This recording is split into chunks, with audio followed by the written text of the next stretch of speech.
Շնորհակալություն, պարոն Փաշինյան, ձեր ներկուսակցական քարոզարշավը լուսաբանվում է, հա, ձեր կողմից եւ այնտեղ մի դրվագ տարածվեց, որտեղ դուք Արտաշատի քաղաքապետին ձեռքով հրում եք, բզում եք, որպեսզի լռեցնեք, չտա նախկին ոստիկանապետի անունը եւ չհայտնի, որ այս շենքը պատկանում է Արամ Հովհաննիսյանին։ Ինչու եք փորձում լռեցնել։ Սա արդյոք մենք ընկալենք որպես լռեցման փորձ Արամ Հովհաննիսյանի անունը չտալու համար։ Եվ արդյոք պետք է ենթադրենք, կարծենք, որ նախկինների թալանի մասին խոսող ձեր իշխանությունը փորձում է օրինակ ենթադրաբար Արամ Հովհաննիսյանի թալանը թաքցնել։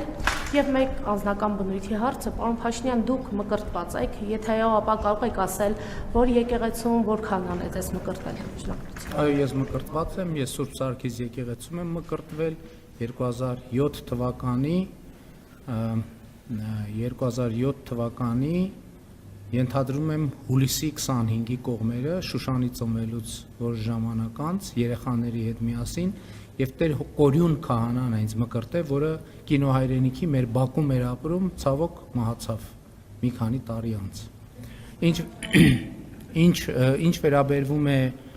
իմ այդ ռեակցիային, դա ռեակցիա է ուղղակի եւ Արամ Հովհաննիսյանը պաշտոնյա չի եւ պետքա նաեւ պաշտոնյաներին երբեմն թողել հանգիստ իրանք նախկին պաշտոնյաներին իրանք իրանք կյանքով ապրեն, առավել եւս որ այդ շենքը կառուցվել է 15, չգիտեմ 20 տարի առաջ, երբ որ Արամ Հովհաննիսյանը չգիտեմ որտեղ աշխատելիս եղել։ Գիտեք ինչ, ես դատախազության անելիքները չեմ որոշում ու կանխորոշում։ Դատախազություն ընդհանրապես բոլոր պետական մարմինները պարտավոր են իրենց անելիքը անել։